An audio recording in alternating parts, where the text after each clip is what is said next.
പിതാവിനും പുത്രനും പരിശുദ്ധ റൂഹായ്ക്കും സ്തുതി. വിശുദ്ധ ലൂക്കോസിൻ്റെ സുവിശേഷം 2-ാം അധ്യായം 1 മുതൽ 5 വരെയുള്ള തിരുവചനങ്ങൾ നമുക്കൊന്ന് വായിക്കാം. അക്കാലത്ത് ലോകമാസകലമുള്ള ജനങ്ങളുടെ പേര് എഴുതി ചേർക്കപ്പെടണമെന്ന് അഗസ്റ്റസ് സീസറിൽ നിന്ന് കൽപ്പന പുറപ്പെട്ടു. കിരീനിയോസ് സിറിയയിൽ ദേശാധിപതിയായിരിക്കുമ്പോൾ ആദ്യത്തെ ഈ പേരെഴുത്ത് നടന്നു. പേരെഴുതിക്കാനായി ഓരോരുത്തരും താന്താങ്ങളുടെ നഗരത്തിലേക്ക് പോയി. ജോസഫ് ദാവീദിൻ്റെ കുടുംബത്തിലും വംശത്തിലും പെട്ടവനായിരുന്നതിനാൽ പേരെഴുതിക്കാനായി ഗലീലയിലെ പട്ടണമായ നസ്രത്തിൽ നിന്ന് യൂദയായിൽ ദാവീദിൻ്റെ പട്ടണമായ ബേത്ലഹേമിലേക്ക് ഗർഭിണിയായ ഭാര്യ മറിയത്തോടുകൂടെ പോയി. ദൈവമേ, സ്തുതിക്ക് യോഗ്യമാകുന്നു. ബാറയ്ക്കുമോ. പ്രിയമുള്ളവരെ, ക്രിസ്മസിലേക്ക് നമ്മൾ അടുത്തുകൊണ്ടിരിക്കുക. ഇനി അടുത്ത ഒരാഴ്ചയും കൂടെ കഴിഞ്ഞാൽ നമ്മൾ ക്രിസ്മസിലേക്ക് പ്രവേശിക്കുമ്പോൾ ബേത്ലഹേമിലേക്ക് തിരുക്കുടുംബത്തിൻ്റെ യാത്രയാണ്. മനസ്സിലായി? അതായത് കർത്താവ് യേശുമിശിഹ ജനിക്കേണ്ട ഇടത്തിലേക്ക് മറിയവും യോസഫും, നിറവേറുമായ മറിയവും ജോസഫും കൂടെ യാത്ര ചെയ്യുന്ന ഒരു സംഭവമാണ് എൻ്റെ മക്കളെ നമ്മളിന്ന് വായിച്ചു കേട്ടത്. നമ്മൾ ഈ വചനഭാഗം പരിശോധിക്കുമ്പോൾ അതായത് ചില ചിന്തകൾ, 1-2 ചിന്തകൾ നിങ്ങളോട് ഞാൻ പങ്കുവയ്ക്കാൻ ആഗ്രഹിക്കുക. അതായത് ഒന്ന് നമ്മൾ ശ്രദ്ധിക്കേണ്ടത്, ഇതിലൊരു ചക്രവർത്തിയുടെ പേര് പറയുന്നുണ്ട്. മനസ്സിലായോ? ഒരു ചക്രവർത്തിയുടെ പേര്. അതാരാ? അത് ആരാ? Augustus Caesar. അഗസ്റ്റസ് സീസർ എന്ന ഒരു ചക്രവർത്തിയുടെ പേര് പറയുക. അപ്പോൾ അതായത് അഗസ്റ്റസ് സീസറിൽ നിന്ന് ലഭിച്ച കൽപ്പന പ്രകാരമാണ് യോസഫും മറിയവും എന്ത് ചെയ്യുന്നത്? ബേത്ലഹേമിലേക്ക് യാത്ര ചെയ്യുന്നത്. മനസ്സിലായോ? ചുരുക്കി പറഞ്ഞാൽ യേശുവിന് ബേത്ലഹേമിൽ ജനിക്കാനുള്ള ഒരു ചൂണ്ടുപലകയായിരുന്നു ആര്? ഈ അഗസ്റ്റസ് സീസർ. മനസ്സിലായോ? യേശുവിന് ബേത്ലഹേമിൽ ജനിക്കാനുള്ള ഒരു ചൂണ്ടുപലക. ഇത് തുടങ്ങുന്നത് എങ്ങനെയാണ്? ഈ വചനം തുടങ്ങുന്നത് എങ്ങനെയാണ്? അക്കാലത്ത് ലോകമാസകലമുള്ള ജനങ്ങളുടെ പേരെഴുതി ചേർക്കപ്പെടണമെന്ന് അഗസ്റ്റസ് സീസറിൽ നിന്ന് കൽപ്പന പുറപ്പെട്ടു. ഈ ഒരു വചനഭാഗത്തെ എടുത്തുകൊണ്ട് ഇത് തെറ്റാണ് എന്ന് ചില പണ്ഡിതർ പറയുന്നുണ്ട്, ചില വ്യക്തികൾ, ചിലർ. മനസ്സിലായി? ഇത് തെറ്റാണ്, ഇങ്ങനെയൊന്നും നടന്നിട്ടില്ലെന്നാണ് പറയുന്നത്. നമ്മൾ തന്നെ അത് വായിച്ചു നോക്കുക മക്കളെ. അതായത് നിങ്ങൾ ശ്രദ്ധിച്ചു നോക്കുക, ലോകമാസകലമുള്ള എല്ലാ ജനങ്ങളും പേരെഴുതി ചേർക്കപ്പെടണം. ഇല്ലേ? പേരെഴുതി ചേർക്കപ്പെടണം. എവിടെ പോയി പേരെഴുതണം? ഇവരെവിടെ പോയേ? ജോസഫും മറിയും എവിടെ പോയേ? ബേത്ലഹേമിലേക്കാണ് പോയേ. ഇല്ലേ? ബേത്ലഹേമിലേക്ക് പോവുകയാണ്. അപ്പോൾ ലോകമാസകലമുള്ള ജനങ്ങളുടെ പേര് എഴുതി ചേർക്കപ്പെടണം എന്ന് പറയുമ്പോൾ ഈ ഭൂമിയിൽ എവിടൊക്കെ മനുഷ്യരുണ്ടോ അവരെല്ലാവരും എവിടെ പോകണം? ഈ ബേത്ലഹേമിൽ പോകണം. അങ്ങനെയാണെങ്കിൽ നമ്മുടെ ഈ ഇന്ത്യ എന്നില്ല. മനസ്സിലായോ? എന്നാൽ ഈ ഒരു ഭൂപ്രദേശം ഉണ്ടായിരുന്നല്ലോ, ഇവിടെ ഒരു കാലത്ത് മനുഷ്യരുണ്ടായിരുന്നല്ലോ. അപ്പോൾ ഇവരെവിടെ പോകണമായിരുന്നു? മനസ്സിലായോ? അപ്പോൾ ഇത് സത്യം പറഞ്ഞാൽ ഇത് നടക്കുമോ? ഇത് നടക്കുന്ന കാര്യമാണോ? അതുകൊണ്ടാണ് ഇതിനെ തെറ്റ് എന്ന് പറഞ്ഞത്. മനസ്സിലായോ? ചില പണ്ഡിതർ അല്ലെങ്കിൽ ചില ബൈബിൾ വ്യാഖ്യാതാക്കൾ പറഞ്ഞത് ഇത് തെറ്റാണ്, ഇതിങ്ങനെ നടന്നിട്ടില്ലെന്നാണ് പറഞ്ഞത്. എന്നാൽ ഇതിൻ്റെ ചരിത്ര സത്യം എന്താണെന്ന് വെച്ചാൽ, അതായത് റോം സാമ്രാജ്യത്തിൻ്റെ കീഴിൽ പെടുന്ന രാജ്യങ്ങളെയാണ് ഇതിൽ സൂചിപ്പിക്കുന്നത്. മനസ്സിലായോ? റോമിൻ്റെ അകത്ത് പെടുന്ന, റോം സാമ്രാജ്യത്തിൻ്റെ അകത്ത് പെടുന്ന ദേശങ്ങൾ, ആ ദേശങ്ങളിലുള്ള മനുഷ്യരാണ് എന്ത് ചെയ്യേണ്ടത്? ഈ പേരെഴുതാനായിട്ട് പോകേണ്ടത്. അല്ലാതെ ലോകത്തിലുള്ള എല്ലാവരും പോകണമെന്നല്ല.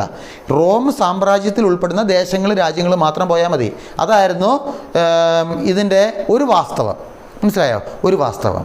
ഇനി രണ്ടാമത് ഇതിലൊരു തെറ്റുണ്ട്. അത് നിങ്ങൾക്കൊരു ഹോംവർക്കാണ്. പറ, എന്താ അത്? ആ ഹോംവർക്ക് ഇവിടെ വെച്ച് തീർക്കാൻ പോവാ. രണ്ടാമത് ഇതിലൊരു തെറ്റുണ്ട്.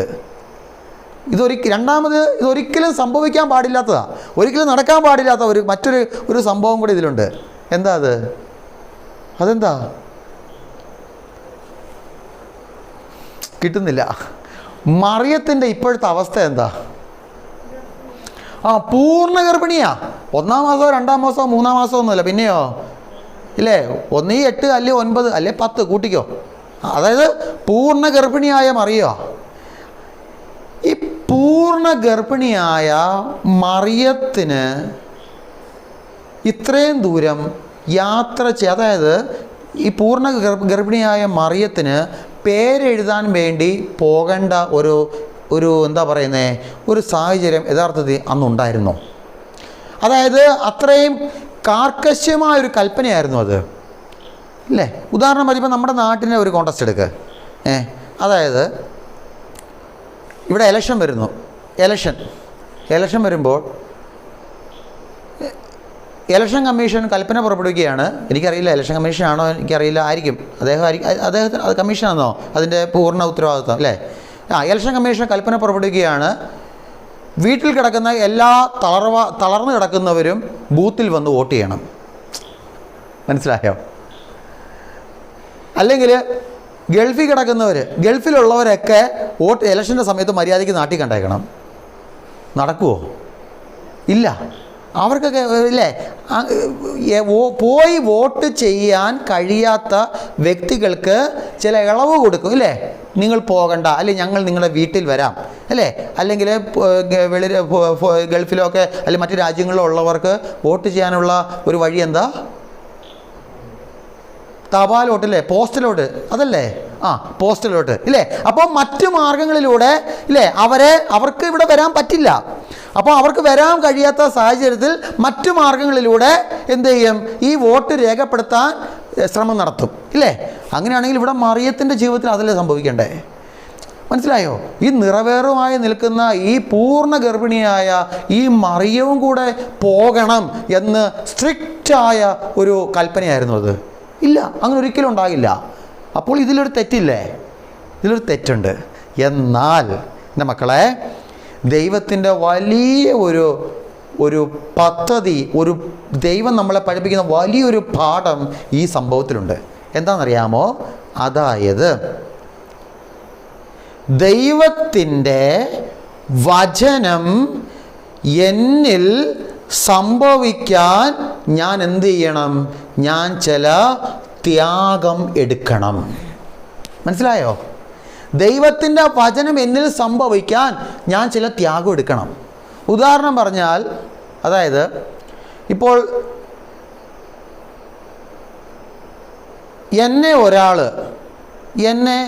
എനിക്കെതിരെ ഒരാൾ എന്താ സംഭവം? എനിക്കെതിരെ ഒരാൾ അപമര്യാദമായ രീതിയിൽ അപമര്യാദയോടുകൂടെ എനിക്കെതിരെ ഒരാൾ പെരുമാറി, അല്ലെങ്കിൽ എനിക്കെതിരെ ഒരാൾ ആരോപണങ്ങൾ പറഞ്ഞു വരുത്തുക. മനസ്സിലായോ? ഞാൻ ചെയ്യാത്ത ചില കാര്യങ്ങൾ ഒരാൾ പറഞ്ഞു വരുത്തുന്നു വെച്ചോ, ആരും ആയിക്കോട്ടെ, ഒരാൾ പറഞ്ഞു വരുത്തുന്നു. എനിക്കെന്ത് ചെയ്യാം? ഈ വ്യക്തിയെ തേടി പിടിച്ച് അവൻ്റെ കുത്തിന് പിടിച്ച് എനിക്ക് അവനോട് പ്രതികാരം ചെയ്യാം, ഇല്ലേ? പ്രതികാരം ചെയ്യാം. എന്നാൽ മറ്റൊരു രീതിയും ചെയ്യാം. എന്നറിയാമോ? അവൻ അറിവില്ലായ്മ കൊണ്ട് പറയുന്നതല്ലേ, ക്ഷമിച്ചേക്കാം, ഇല്ലേ? കർത്താവിൻ്റെ നാമത്തിൽ ക്ഷമിച്ചേക്കാം. എനിക്ക് അങ്ങനെയും ചെയ്യാം. ഞാൻ ഒരു കാര്യം പറയട്ടെ, ആദ്യത്തെ പ്രവൃത്തി ഞാൻ ചെയ്യുമ്പോൾ ഇത് കാണുന്ന എൻ്റെ ചുറ്റുമുള്ള മനുഷ്യരെന്ത് പറയും? നിനക്ക് ഒടുക്കത്ത ധൈര്യമാണല്ലോടാ, ഇല്ലേ? നീ അവനെ തേടി പിടിച്ച് അവൻ്റെ വീട്ടിൽ കയറി അവൻ്റെ കഴുത്തിന് പിടിച്ചല്ലോടാ, ഇല്ലേ? അല്ലെങ്കിലും അവനിത് കിട്ടണ്ടേ, നീ കൊടുത്ത് നന്നായി, ഇല്ലേ? ഇത് പറയും.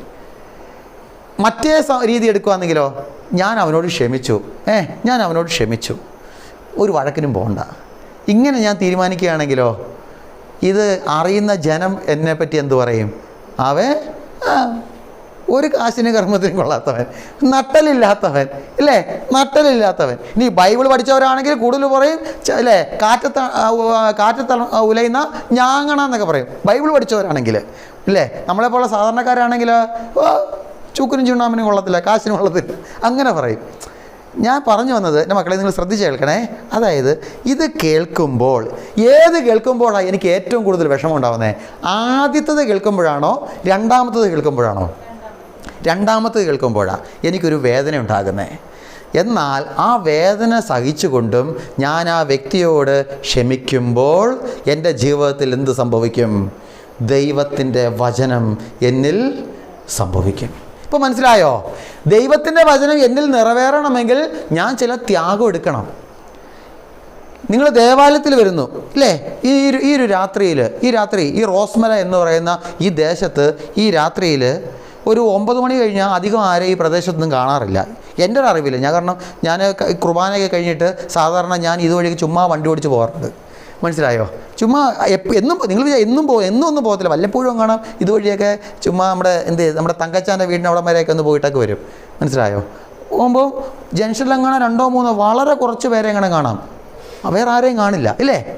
അപ്പോൾ അങ്ങനെ ഈ രാത്രിയിൽ അധികം ആരും പുറത്തിറങ്ങാത്ത ഈ സമയത്ത് നിങ്ങൾ വീട്ടിൽ നിന്ന് പുറത്തിറങ്ങി ഈ ദേവാലയത്തിലേക്ക് ഈ തണുപ്പും കൊണ്ട് അല്ലെങ്കിൽ ഈ പ്രതികൂലമായ ഈ കാലാവസ്ഥയിലും നിങ്ങൾ അത് സഹിച്ച് ത്യാഗത്തോടുകൂടെ നിങ്ങൾ ഇവിടെ ഇരിക്കുമ്പോൾ എൻ്റെ മക്കളെ, നിങ്ങൾ കുറിച്ചു വെച്ചോ, ദൈവം നൽകിയിരിക്കുന്ന വാഗ്ദാനത്തിൻ്റെ വചനങ്ങൾ നിങ്ങളിൽ സംഭവിക്കും. ഇത് നിങ്ങൾ മറക്കരുത്. മറിയത്തിൻ്റെ ഈ സംഭവത്തിൽ അതാ കാണിച്ചത്, ഒരു ത്യാഗമാണ്. മറിയം എടുത്തൊരു ത്യാഗം. എൻ്റെ മക്കളെ, ക്രിസ്മസ് എന്ന് പറയുന്നത് ത്യാഗത്തിൻ്റെ ഒരു തിരുനാളും കൂടെയാണ്. മനസ്സിലായോ? ത്യാഗത്തിൻ്റെ കഴിഞ്ഞ ധ്യാനത്തിൽ ഞാൻ പറഞ്ഞത് ക്രിസ്മസ് എന്ന് പറഞ്ഞാൽ എന്തായിരുന്നു? അല്ല, കഴിഞ്ഞ ധ്യാനത്തിൽ നിങ്ങൾ അപ്പോൾ ആരും കണ്ടില്ല അത്. ഞാൻ ഇടം കിട്ടാത്തവൻ്റെ തിരുനാളാണ് എന്ത്?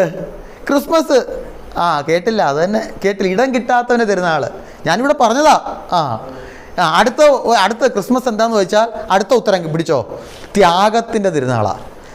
മറിയവും യൗസേപ്പും എടുത്ത ത്യാഗം കാരണമാണ് എന്ത് ചെയ്യുന്നത്, ഈ തിരുനാൾ സംഭവിച്ചത്.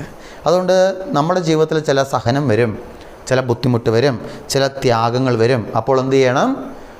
നമ്മൾ അതിനെതിരെ പിറുപിറുക്കുകയല്ല മക്കളെ, പിന്നെയോ അതിനെതിരെ നമ്മൾ യെസ് പറയണം. മനസ്സിലായോ? ഒരു പക്ഷേ ചിലപ്പോൾ നീ ആഗ്രഹിക്കുന്ന ഒരു റിസൾട്ട് ഒരു പക്ഷേ നിനക്ക് നിൻ്റെ ഇൻ്റർവ്യൂവിന് കിട്ടിയെന്ന് വരത്തില്ല. ഒരു പക്ഷേ ആഗ്രഹിക്കുന്ന ഒരു സൗഖ്യം നിനക്ക് നിൻ്റെ രോഗത്തിന് കിട്ടിയെന്ന് വരത്തില്ല. ഒരു പക്ഷേ ആഗ്രഹിക്കുന്ന ഒരു സാമ്പത്തികമായ മെച്ചം ജീവിതത്തിൽ കിട്ടിയെന്ന് വരത്തില്ല. പക്ഷേ തമ്പുരാൻ്റെ മുമ്പിൽ ആ ത്യാഗം ഏറ്റെടുത്തുകൊണ്ട് നീ കർത്താവിനോട് ചേർന്ന് ജീവിക്കുകയാണെങ്കിൽ എൻ്റെ മക്കളെ, ത്യാഗ മനോഭാവത്തിൻ്റെ അടയാളമായ സന്തോഷത്തിൻ്റെ ക്രിസ്മസ് ഈ ലോകത്തിൽ വന്ന് ഭവിച്ചുവെങ്കിൽ, ത്യാഗ മനോഭാവം നീ ഏറ്റെടുക്കുമ്പോൾ സന്തോഷത്തിൻ്റെ ഒരു ക്രിസ്മസ് നിൻ്റെ ജീവിതത്തിലും സംഭവിക്കും. ഇത് മറക്കരുത്. ഇതാണ് ഒന്നാമത് എനിക്ക് നിങ്ങളോട് പറയാനുള്ളത്. രണ്ടാമത് യൗസേപ്പും മറിയവും എന്തുകൊണ്ടായിരിക്കും ത്യാഗം എടുത്തത്? എന്തുകൊണ്ടാണ്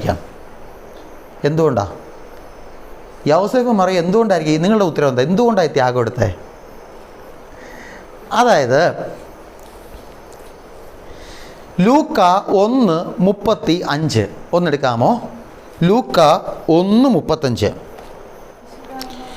പരിശുദ്ധാത്മാവ് നിന്റെ മേൽ വരും,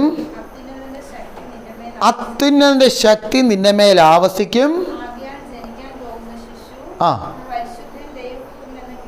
ആകയാൽ ജനിക്കാൻ പോകുന്ന ശിശു പരിശുദ്ധൻ ദൈവപുത്രൻ എന്ന് വിളിക്കപ്പെടും. അപ്പോൾ എന്തുകൊണ്ടായിരിക്കാം യൗസേഫും മറിയവും ഈ ത്യാഗം എടുത്തത്? ഉത്തരം ഇതിലുണ്ട്. എന്തുകൊണ്ടാ? ഞങ്ങളിലൂടെ ഈ ഭൂമിയിൽ പിറക്കാൻ പോകുന്നത് ആരാ? ദൈവപുത്രൻ തന്നെയാ. മനസ്സിലായോ? ദൈവപുത്രനാണ് ഞങ്ങളിലൂടെ പിറക്കാൻ പോകുന്നത്. ഈ മറിയം ജന്മം കൊടുക്കുക. എൻ്റെ യൗസേപ്പ് ചിന്തിക്കുക, എൻ്റെ ഭാര്യ ഇവള് ജന്മം കൊടുക്കുന്നത് ഈ ദൈവപുത്രനാ. മറിയം ചിന്തിക്കുക, ഞാൻ അമ്മയാകാൻ പോകുന്നത് ദൈവത്തിൻ്റെ അമ്മയാകാൻ പോവുകയാണ് ഞാൻ. അപ്പോൾ ദൈവപുത്രൻ ജനിക്കുമെന്ന ഒരു അറിവ് ആർക്കുണ്ടായിരുന്നു? യൗസേപ്പിനും മറിയത്തിനും ഉണ്ടായിരുന്നു. മനസ്സിലായോ? യൗസേപ്പിനും മറിയത്തിനും ഉണ്ടായിരുന്നു. വീണ്ടും മത്തായി 1:21 ഒന്നെടുക്ക്. മത്തായി 1:21 ആ വചനം കൂടെ കേട്ട് നമുക്ക് എന്താ പറയുന്നത്, കുറച്ചും കൂടെ ഇതിലൊന്ന് ആഴപ്പെടാം. മത്തായി 1:21.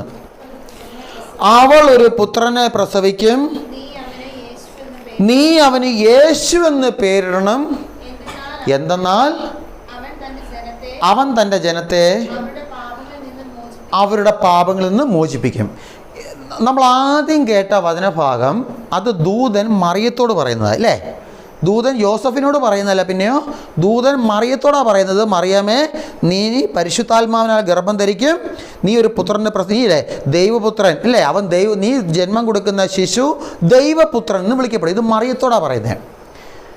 ജോസഫിനോട് പറയുകയാണ് എന്താ പറയുന്നത്? അവളൊരു പുത്രനെ പ്രസവിക്കും, നീ അവന് യേശു എന്ന് പേരിടണം. എന്തെന്നാൽ അവൻ തൻ്റെ ജനത്തെ അവരുടെ പാപങ്ങളിൽ നിന്നും മോചിപ്പിക്കും. മനസ്സിലായോ? മറിയത്തോട് ഡയറക്റ്റായിട്ട് കർത്താവ് പറഞ്ഞു, ദൂതൻ പറഞ്ഞു, നീ നിന്നിൽ പിറക്കാൻ പോകുന്ന ശിശു ആരാ? ദൈവപുത്രനാണ്.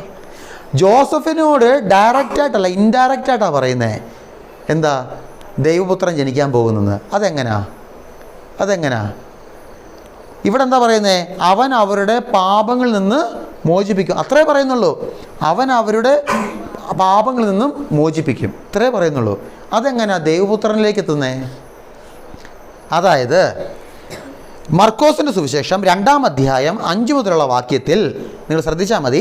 മർക്കോസ് 2:5 മുതൽ അവിടെ യേശുവിൻ്റെ അടുക്കൽ ഒരു തളർവാദ രോഗിയെ ജനങ്ങൾ കൊണ്ടുവരുമ്പോൾ യേശു ആ തളർവാദ രോഗിയെ കൊണ്ടുവന്നവരുടെ വിശ്വാസം കണ്ടിട്ട് തളർവാദ രോഗിയോട് ഇങ്ങനെ പറയുന്നുണ്ട്. എന്താണെന്നറിയാമോ?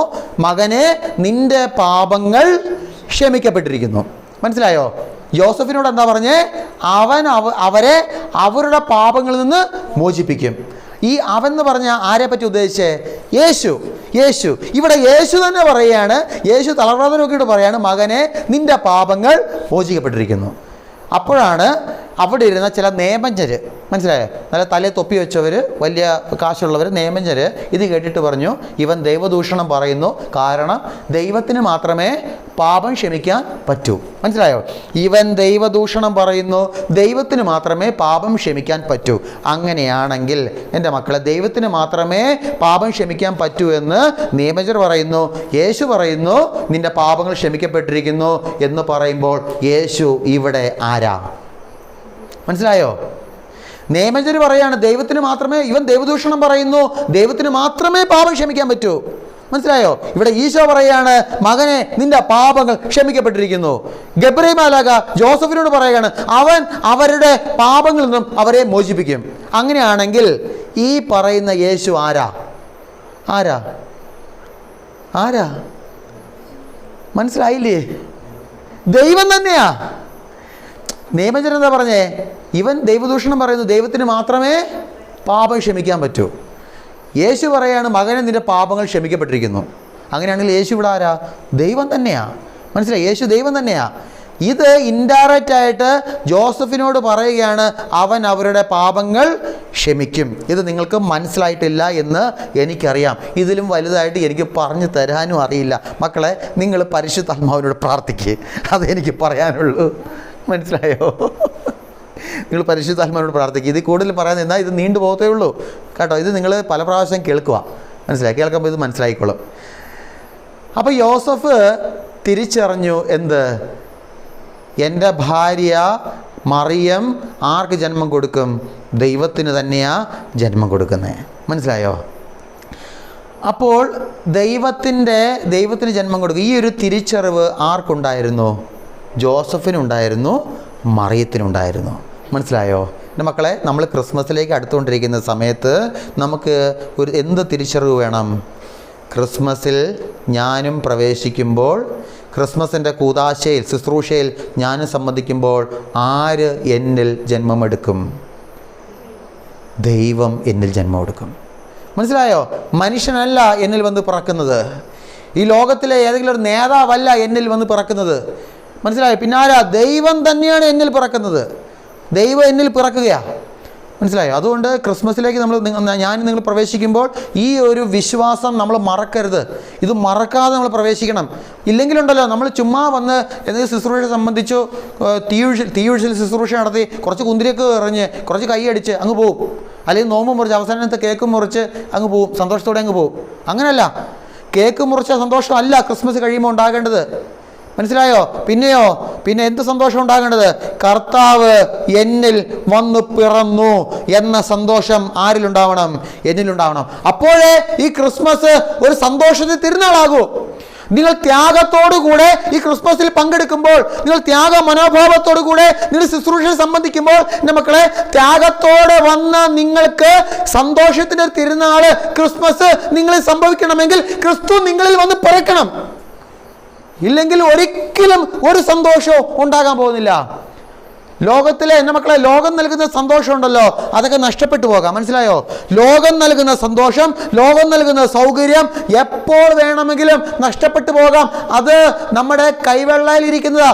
അതൊന്ന് നമ്മുടെ കൈ അനങ്ങിയാൽ, നമ്മളൊന്ന് ഒലഞ്ഞാൽ അത് കൈവെള്ളയിൽ നിന്ന് ഊർന്നു പോകാം, വാർന്നു പോകാം. എന്നാൽ ഒരിക്കലും നഷ്ടപ്പെടാത്ത ഒരൊറ്റ സന്തോഷം, ആ ഒരു സന്തോഷം തരുന്ന ആരാ? ക്രിസ്തു തന്നെയാ. ക്രിസ്തു തന്നെയാ സന്തോഷം. അതുകൊണ്ടാണല്ലോ പൗലോസ് പറയുന്നത് എന്താ? എപ്പോഴും സന്തോഷിക്കുവില്ലേ? നിങ്ങൾ എപ്പോഴും സന്തോഷിക്കുവിൻ, ഇടപെടാതെ പ്രാർത്ഥിക്കുവിൻ. നിങ്ങളെപ്പോഴും സന്തോഷിക്കുവിൻ, ഇടപെടാതെ പ്രാർത്ഥിക്കുവിൻ. ആ സന്തോഷം എവിടാ? ക്രിസ്തുവിലാണ് മക്കളെ. ക്രിസ്തുവിലാണ് സന്തോഷമുള്ളത്.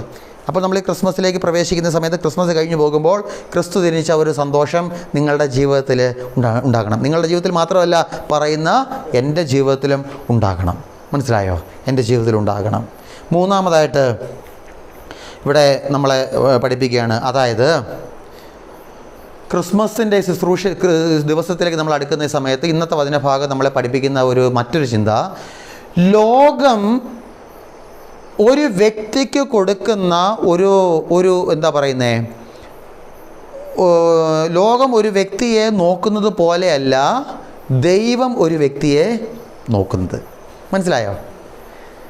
ഉദാഹരണം പറഞ്ഞാൽ ഇപ്പോൾ ഈ നാട്ടിലെ ഓക്കെ എന്തോ ആയിക്കോട്ടെ, അതായത് ഒരു ഭിക്ഷക്കാരൻ, ഉദാഹരണം ഒരു ഭിക്ഷക്കാരനെ ഞാനും നിങ്ങളും ഈ ലോകം നോക്കുന്ന ഒരു രീതിയുണ്ടല്ലേ, ഒരു കണ്ണുണ്ട്. എന്നാൽ നമ്മൾ നോക്കുന്നത് പോലെയല്ല ദൈവം ആരെ നോക്കുന്നത്? ആ ഭിക്ഷക്കാരനെ നോക്കുന്നത്. മനസ്സിലായോ? പത്രോസിന് ലോകം നോക്കിയത് എങ്ങനെയാ? പത്രോസിനെ ലോകം നോക്കിയത് എങ്ങനെയാ? ഒരു മീൻപിടുത്തക്കാരനായിട്ടാ. പക്ഷേ യേശു പത്രോസിനെ നോക്കിയത് എങ്ങനെയാ? സഭയുടെ തലവനായിട്ടാ. മനസ്സിലായോ? മാർത്തോമാ ശ്ലീഹായെ ലോകം നോക്കിയത് എങ്ങനെയാ? ഒരു ആശാരിപ്പണിക്കാരനായിട്ടാ. മാർത്തോമാ ശ്ലീഹ ആശാരിപ്പണിക്കാരനായിരുന്നു. മനസ്സിലായോ? ആശാരിപ്പണിക്കാരനായിട്ടാണ് ലോകം ആരെ നോക്കിയത്? തോമാസ് ലീഹയെ നോക്കിയത്. പക്ഷേ കർത്താവ് തോമാസ് ലീഹയെ നോക്കിയത് എങ്ങനെയാ? ലോകത്തിലെ, അതായത് അവൻ്റെ 12 സ്ലീഹന്മാരിൽ ഏറ്റവും കൂടുതൽ ദൂരം പോയി വചനം പറയുന്ന ഒരു സുവിശേഷകനായിട്ടാണ് ആര് നോക്കിയത്? കർത്താവ് തോമാസ് ലീഹയെ നോക്കിയത്. മനസ്സിലായോ? എൻ്റെ മക്കളെ, നിങ്ങൾ മനസ്സിലാക്കേണ്ടത്, നിങ്ങളെ ലോകം നോക്കുന്നൊരു കണ്ണുണ്ട്. മനസ്സിലായോ? അവൻ കൊള്ളത്തില്ല, അല്ലെ അവന് സമ്പാദ്യമില്ല, അവന് രോഗിയാ, അവനെക്കൊണ്ടൊരു ആവശ്യമില്ല, ഇല്ലേ? അവന് ഈ നാടിനോ വീടിനോ ഒരു ഗുണവും ഇല്ല, ഇല്ലേ? അല്ലെങ്കിൽ ഇങ്ങനെയൊക്കെ ലോകം, ദേശം, നാട്, നിങ്ങളുടെ കൂടപ്പുറപ്പ്, നിങ്ങളുടെ ജീവിത പങ്കാളി, നിങ്ങളുടെ മക്കൾ ഒരുപക്ഷെ നിങ്ങളെ ആ കണ്ണുകൊണ്ട് കാണുമ്പോൾ, എൻ്റെ മക്കളെ, നിങ്ങളുടെ ജീവിതത്തിൽ സംഭവിക്കാൻ പോകുന്ന വലിയൊരു നന്മയാണ് ആര് കാണുന്നത്? ദൈവം കാണുന്നത്. അതുകൊണ്ട് നമ്മൾ എന്ത് ചെയ്യണം? നമ്മൾ ലോകത്തിലെ ഒരാളെ പോലും നമ്മൾ ചെറുതായി കാണരുത്. അതുകൊണ്ടാണല്ലോ വചനം പറയുന്നത്, ഈശോ പറയുന്നുണ്ടല്ലോ, ഈ ചെറിയവരിൽ ഒരുവൻ പോലും നശിച്ചു പോകാൻ ആരിഷ്ടപ്പെടുന്നില്ല, എൻ്റെ സ്വർഗസ്ഥനായ പിതാവ് ഇഷ്ടപ്പെടുന്നില്ല. മനസ്സിലായോ? നമ്മൾ നോക്കുമ്പോൾ എന്തോ പാപി, കള്ളുകുടിയൻ, ഇല്ലേ? ലോകത്തിലെ തോന്നിവാസി, അല്ലേ? സമ്പത്തില്ലാത്തവൻ, പാരമ്പര്യം ഇല്ലാത്തവൻ. മനസ്സിലായി? ഞാനൊരു ഒരു വീട്ടിൽ ഭക്ഷണം കഴിക്കാൻ പോയപ്പോൾ ആ വീട്ടിലൊരു മോൻ, ഞാൻ പറഞ്ഞു, അതായത് അൾത്താരയിൽ കുഞ്ഞുങ്ങളില്ലാത്തതുകൊണ്ട് പുതിയ കുഞ്ഞുങ്ങളൊക്കെ പ്രവേശിപ്പിക്കാൻ വേണ്ടി ഇങ്ങനെ ഇരിക്കുക. ആ സമയത്ത് അപ്പം ചില കുഞ്ഞുങ്ങൾ പോയി. അപ്പം ഞാൻ പറഞ്ഞു, നിങ്ങൾക്ക് താല്പര്യമുള്ളവർ നിങ്ങൾ നിങ്ങളുടെ സൺഡേ സ്കൂൾ അധ്യാപകരോട് പറയണം. മനസ്സിലായോ? അപ്പോൾ ഒരു കുഞ്ഞ് പോയി ഒരു ടീച്ചറോട് കാര്യം പറഞ്ഞു, എനിക്ക് മദ്ബഹയിൽ കയറണം. ഉടനെ ആ വ്യക്തി പറഞ്ഞു, ആ കുഞ്ഞ് പറഞ്ഞു, എനിക്കറിയത്തില്ല, നിനക്ക് പൊക്കമില്ല, അതുകൊണ്ട് നീ കയറണ്ടെന്ന്. മനസ്സിലായോ? നിനക്ക് പൊക്കമില്ല, അതുകൊണ്ട് നീ കയറണ്ട. ലോകം നോക്കിയത് എങ്ങനെയാ? അവന് പൊക്കമില്ല, സക്കേവൂസിനെ പോലെ കുള്ളനാ, ഇല്ലേ? പക്ഷെ കർത്താവ് നോക്കിയത് എന്താ? അവൻ ആ കുള്ളനാണെങ്കിലും പൊക്കമില്ലെങ്കിലും അവൻ എവിടെ നിൽക്കണം? ആൾത്താരെ നിൽക്കണം. മനസ്സിലായോ? അതാ പറയുന്നത്, നമ്മൾ നോക്കുന്ന പോലെയല്ല. അതുകൊണ്ടാണല്ലോ ഇന്നത്തെ വചനഭാഗം നിങ്ങൾ ശ്രദ്ധിക്കുക, ഞാൻ പറഞ്ഞുതരാം. അതായത് അഗസ്റ്റസ് സീസറിനാണല്ലോ നമ്മൾ തുടങ്ങിയത്. ഈ അഗസ്റ്റസ് സീസറിനെ ലോകം വിളിച്ചത് എന്താണെന്നറിയാമോ? ദൈവപുത്രൻ എന്നാണ് വിളിച്ചേ. മനസ്സിലായോ? പക്ഷേ സ്വർഗം എന്ത് ചെയ്തു? സ്വർഗം പറഞ്ഞു ഇവനല്ല ദൈവപുത്രൻ, പിന്നെയോ ദൈവപുത്രൻ ആരാ? ദാ ഇവനാ, ഈ പുൽത്തൊട്ടിയിൽ കിടപ്പുണ്ട് ഇല്ലേ, പുൽത്തൊട്ടിയിൽ കിടക്കുന്നവനാ ആര്? ദൈവപുത്രൻ. വീണ്ടും അഗസ്റ്റസ് സീസറിനെ ലോകം വിളിച്ചു രക്ഷകൻ, നീ രക്ഷകനാ. അങ്ങനെ ലോകം അഗസ്റ്റസ് സീസറിനെ രക്ഷകൻ എന്ന് വിളിച്ചപ്പോൾ, ലോകം രക്ഷകൻ എന്ന് വിളിച്ചപ്പോൾ സ്വർഗം എന്ത് ചെയ്തു? സ്വർഗം പറഞ്ഞു ഇവനല്ല രക്ഷകൻ, പിന്നെയോ സകല ജനത്തിനുമുള്ള ഒരു രക്ഷകൻ എവിടെയുണ്ട്? ഈ കാലിത്തൊഴുത്തിലുണ്ട്. മനസ്സിലായോ? കർത്താവിനെ നോക്കിയിട്ട് ഒരു ശിശുവിനെ കാണിച്ചുകൊണ്ട് സ്വർഗം പറയുക സീസർ അല്ല രക്ഷകൻ, ആരാ രക്ഷകൻ? ഈ കുഞ്ഞാ രക്ഷകൻ. മനസ്സിലായോ? വീണ്ടും അഗസ്റ്റസ് സീസർ ഒരു കൽപ്പന പുറപ്പെടുവിക്കുമ്പോൾ ലോകം പറഞ്ഞു ഇതാണ് സന്തോഷത്തിൻ്റെ സദ്വാർത്ത. മനസ്സിലായോ? അഗസ്റ്റസ് സീസർ ഒരു കൽപ്പന, ചക്രവർത്തിയല്ലേ, അപ്പോൾ കൽപ്പന ഇറക്കുമല്ലോ. കൽപ്പന ഇറക്കുമ്പോൾ കേട്ടവർ പറഞ്ഞു ഇതാണ് ഞങ്ങളുടെ സന്തോഷത്തിൻ്റെ വാർത്ത, സദ്വാർത്ത.